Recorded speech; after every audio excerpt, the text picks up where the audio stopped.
প্রথম শ্রেণীর এক পিচ্চি মেয়ে এসে বলল, নিন চকলেট খান। মেয়েটি বলল, আমি জানি সম্পর্কে আপনি আমার বাসুর লাগেন। এটা শোনার পর মনে হলো আমাকে কেউ ফ্রিজ থেকে মাত্র বের করেছে।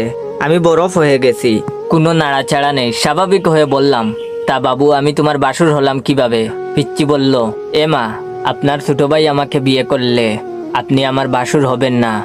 আমি বললাম, ও আচ্ছা ছোট ভাই, তার মানে তুমি রোহানকে পছন্দ করো। পিচ্চি লজ্জা লজ্জা ভাবে এনে বলল, পছন্দের পর্ব তো অনেক আগেই শেষ হয়ে গেছে, এখন তো আমরা একে অপরকে।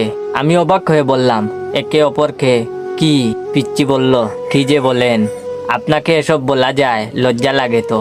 আমি অবস্থা উত্তাল পাতাল দেখে বললাম, আচ্ছা লজ্জা যেহেতু লাগছে তাহলে তাক বলতে হবে না, তুমি এখানে বসো, তোমার সাথে একটু কথা বলি। পিচ্চি বলল, বেঞ্চটি অনেক উঁচু, উঠতে পারছি না, একটু উঠিয়ে দেন। আমি বললাম, আচ্ছা এবার বলো তো বাবু তোমার নাম কি? পিচ্চি বলল, আমার নাম রিমি। আমি বললাম, তুমি কোথায় থাকো? রিমি বলল, নিমতলি পুলিশ কোয়ার্টারে।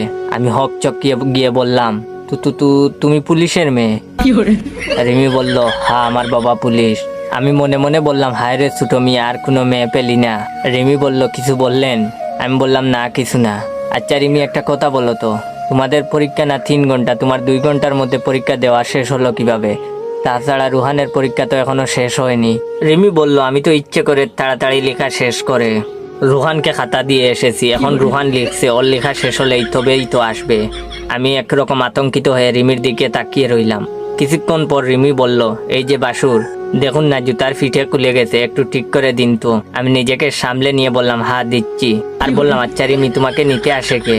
রিমি বলল, আমাকে আমার আম্মু নিতে আসেন, আম্মু ব্যস্ত থাকলে আপু নিতে আসে। আমি বললাম, ভালো, কিছু খাবে রিমি, কিনে দিব?